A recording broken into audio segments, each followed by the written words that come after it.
नमस्ते दोस्तों। क्यों सुने चरित्रहीन, इस वीडियो में आपका स्वागत है। दोस्तों, जैसा कि आप जानते हैं कि कोई भी उपन्यास शुरू करने के पहले मैं ये एक छोटा सा वीडियो ज़रूर बनाती हूँ ताकि आपको उस उपन्यास के बारे में एक जानकारी मिल सके कि किस तरह का उपन्यास है, किस फील का है, किस धारा में इसकी कहानी है, आपके टेस्ट के अकॉर्डिंग ये कहानी है या नहीं है। तो अभी शुरू करने वाली हूँ शरत चंद्र चट्टोपाध्याय के द्वारा रचित उपन्यास चरित्रहीन।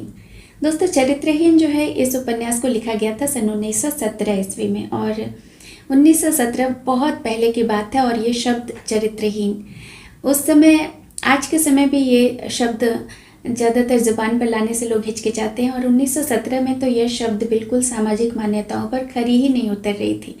और इस शब्द पर शरत चंद्र चट्टोपाध्याय ने एक पूरा का पूरा उपन्यास लिख डाला। तो आप सोच ही सकते हैं कि कितने विरोध का सामना करना पड़ा होगा इस उपन्यास को। तो बहुत ही चर्चित उपन्यास है।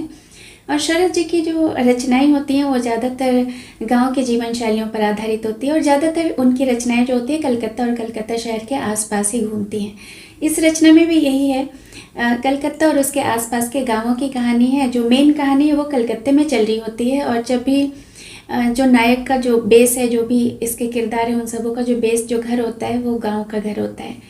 तो इस कहानी को सुनने का जो रीज़न है, इस कहानी को क्यों सुनना चाहिए, इसके मैं बहुत सारे रीज़न आपको दूंगी। उसमें सबसे पहला जो रीज़न है वो ये है कि शरत चंद्र जी की कहानियों में नारियाँ जो होती हैं वो बहुत ही सशक्त भूमिका में आपको नज़र आएंगी।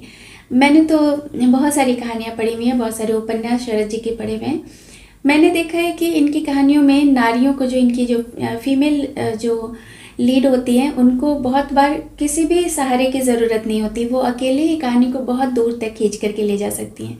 लेकिन जैसे एक गुलदस्ते को तरह तरह के फूल सुंदर बनाते हैं, वैसे ही एक कहानी को तरह तरह के किरदार सुंदर बनाते हैं, उस कहानी को एक आकार देते हैं। तो इसलिए इसमें और भी बहुत सारे किरदार हैं। कहानी का नाम है चरित्रहीन। तो ऑब्वियसली इस चरित्रहीन के जो चक्रव्यूह में जो फंसती हैं वो ज़्यादातर नारियां ही होती हैं। कहानी दो नारियों के इर्द गिर्द घूमती है। दोनों नारियां एक दूसरे से कहीं भी संबंधित नहीं है, दोनों नारियां अलग अलग हैं, लेकिन जो लोग हैं, जो आसपास जो उनके लोग हैं, वो सब कॉमन है, वो एक दूसरे से संबंधित है। तो इस तरह ये कहानी एक आकार लेती है। ये दोनों नारियों का प्रेम अलग अलग तरीके का होता है। एक नारी के प्रेम में त्याग दिखेगा आपको, दूसरी नारी के प्रेम में बदला दिखेगा। और ये त्याग और बदला एक्चुअली उन नारियों की प्रकृति नहीं होती है, लेकिन कहानियाँ कुछ इस तरह से मुड़ जाती हैं कि उनको इस फैसले पर आना पड़ता है। जो चरित्रहीन जो शब्द है, जिसके ऊपर यह स्टैम्प लगा देता है समाज, तो उसे किस दर्द का, किस पीड़ा का सामना करना पड़ता है, क्योंकि समाज तो अपनी भड़ास निकाल देता है, उसे चरित्रहीन करार देता है। लेकिन उसको उसके बाद जिस पर यह स्टैम्प लग चुका चरित्रहीन का, उसके जीवन में क्या घट रहा होता है, इसे बहुत ही एलैबोरेटेड तरीके से शरत जी ने अपनी कहानी में दिखाया है। ये जो कई बार होता है ना, हम आँखों से जो देखते हैं वो सच नहीं होता, और उसके पीछे का सच जानना बहुत ज़रूरी होता है। और जब हम ये सच नहीं जानना चाहते और आंखों देखी पर भरोसा कर लेते हैं, तो कई बार हम गलत फैसले लेने पर मजबूर हो जाते हैं, या गलत फैसले लेते लेते हमारा जीवन कुछ अलग तरीके से टर्न हो जाता है। वो इस कहानी में आपको दिखेगा कि किस तरह से जो ये कहानी में एक्चुअली, इसे मैं बोल सकती हूँ कि ये घटनाक्रम का एक सिलसिला है। ये कहानी जो घटना, जो गलत फहमियों का एक सिलसिला, कुछ ऐसे कहते हैं ना, समय का दोष होता है या वो पल बुरा होता है, तो वो ऐसे इस समय में, इस कहानी में ऐसी ऐसी घटनाएं होती हैं कि वो उस समय में नायिका इस तरह से फंस जाती है, या नायक इस तरह से फंस जाता है कि वो अपने आप को कहीं एक्सप्लेन करके अपने आप को करेक्ट नहीं बता पाता है। और कहीं ना कहीं जो नायिका है वो एक्सेप्ट कर लेती है कि वो चरित्र ही नहीं है, और वो अपने जो नायक है उस पर अपनी छाया नहीं पड़ने देना चाहती। तो ये जो त्याग वाली नायिका है, ये इसकी कहानी है। दूसरी बदले की कहानी है। ये आप जब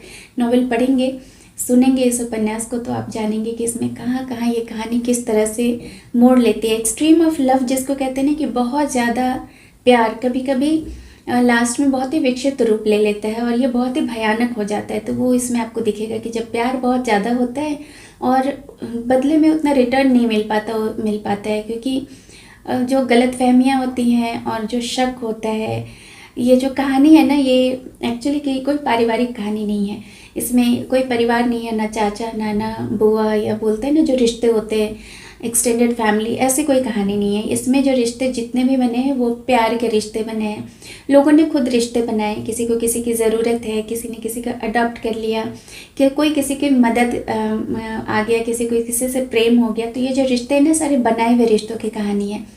इन रिश्तों में या किसी भी रिश्तों में प्यार और भरोसा जो होते हैं उसकी नींव होती है, और अगर ये नींव हिल गया तो आप आगे नहीं बढ़ सकते। तो गलतफहमी और शक अगर आ गया आपके रिश्तों में तो रिश्तों को संभालना बहुत ही मुश्किल हो जाता है। तो ये दोनों जो शब्द है ना, ये एक ऐसे बम की तरह होते हैं, जब फूटते हैं तो सारी चीज़ों को बिखेर करके रख देते हैं।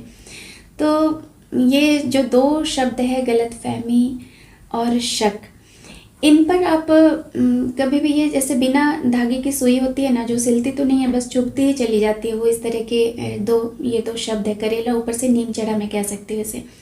तो कभी भी रिश्तों में किस तरह से ये दो जो गलतफहमी और शक, अगर भरोसा और विश्वास पूरा पक्का नहीं है तो किस तरह से ये आपके जीवन में बहुत अच्छे से जगह बना लेता है और घुस करके दीमक के जैसे आपके रिश्तों को खाने लगता है। तो वो आप देख सकते हैं।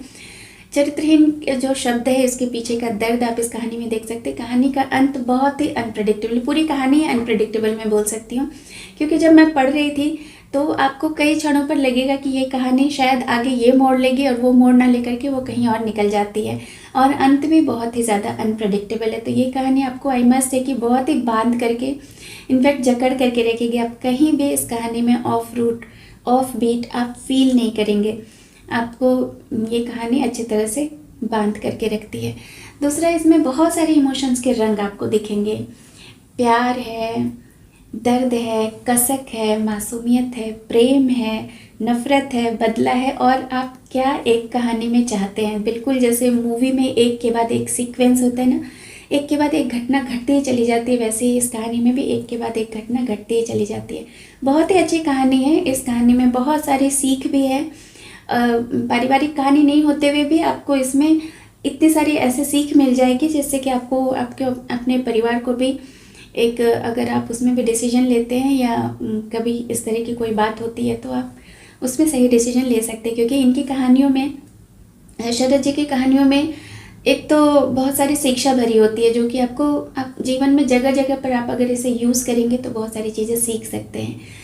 इस कहानी में जो अनप्रेडिक्टेबिलिटी की बात मैंने की थी, उसमें एक ये भी चीज़ है कि जो किरदार जो आपको शुरू में बहुत ही कमज़ोर सा, बहुत ही वीक सा नज़र आएगा कि बस उसको कहानी में बस ले आया गया है, वो अंत में जाते जाते वो बहुत ही एक पावरफुल किरदार हो जाता है। नारियाँ भी जो हैं, ये नारियाँ खुद में ही एक तो बहुत ही पावरफुल है, लेकिन इन नारियों का एक एक डिसीजन किस तरह से कहानी को अलग अलग मोड़, अलग अलग आयाम देता है, वो भी इस कहानी में आप देख सकते हैं। तो बहुत सारी चीज़ें हैं, त्याग भी है, बदला भी है, बहुत सारी अच्छी अच्छी चीज़ें भी आपको इस कहानी में सीखने को मिलेगी। तो इस कहानी को कई सारे एपिसोड्स में मैं ये उपन्यास लेकर के आऊँगी, क्योंकि उपन्यास बहुत लंबा हो जाता है, तो इसके बहुत सारे एपिसोड्स आएंगे, और ये एपिसोड्स 1 या 2 दिनों में, कल या परसों से ही मैं एपिसोड्स डालने लगूंगी। और जब किसी उपन्यास का एपिसोड मैं डालती हूँ तो वो नॉन स्टॉप डालती ही चली जाती हूँ, मतलब एक दिन कभी ब्रेक नहीं रहेगा, हर दिन एक नया एपिसोड आप सुन सकेंगे। क्योंकि मुझे पता है कि कैसे क्यूरियोसिटी होती है आपको, और जैसे मुझे भी होती है कि आगे क्या हुआ, आगे क्या हुआ। तो आपको बिल्कुल भी इंतज़ार नहीं करना पड़ेगा। साथ साथ 1-2 और नॉवेल्स भी रिकॉर्ड कर रही हूँ, तो आप ज़रूर सुनिएगा चरित्रहीन, और मुझे कमेंट बॉक्स में अपने फीडबैक ज़रूर बताइएगा कि कैसी लग रही है ये कहानी। क्योंकि मैंने पूरी कोशिश की है कि जो भी कहानी का सीन है उसे आपको एक विजुअलाइज करवा सकूँ कि किस तरह का सीन चल रहा होगा। मुझे ज़रूर बताइएगा क्या इम्प्रूवमेंट मुझे और करना है, ये भी बताइएगा। तो सुनते रहिए चरित्रहीन के बहुत सारे एपिसोड्स अभी जो आएंगे, सुनते रहिए, कनेक्टेड रहिए, और अपने कमेंट ज़रूर मुझे फीडबैक में लिख करके बताइए। फिर मिलूँगी, बहुत सारी नई कहानियाँ आने वाली हैं। तो चैनल जिन लोगों ने अब तक सब्सक्राइब नहीं किया है वो सब्सक्राइब कर लें, क्योंकि बहुत सारे लोगों को नोटिफिकेशंस नहीं मिलते। तो जब तक आप सब्सक्राइब करके बेल आइकन ना दबाएंगे तब तक आपको नई कहानियों के नोटिफिकेशन नहीं मिलेंगे, और बहुत सारी कहानियाँ ऐसे ही मिस हो जाएंगी आपसे। तो ज़रूर सब्सक्राइब करें और जुड़े रहें। चलिए, अपना ध्यान रखिए। नमस्कार।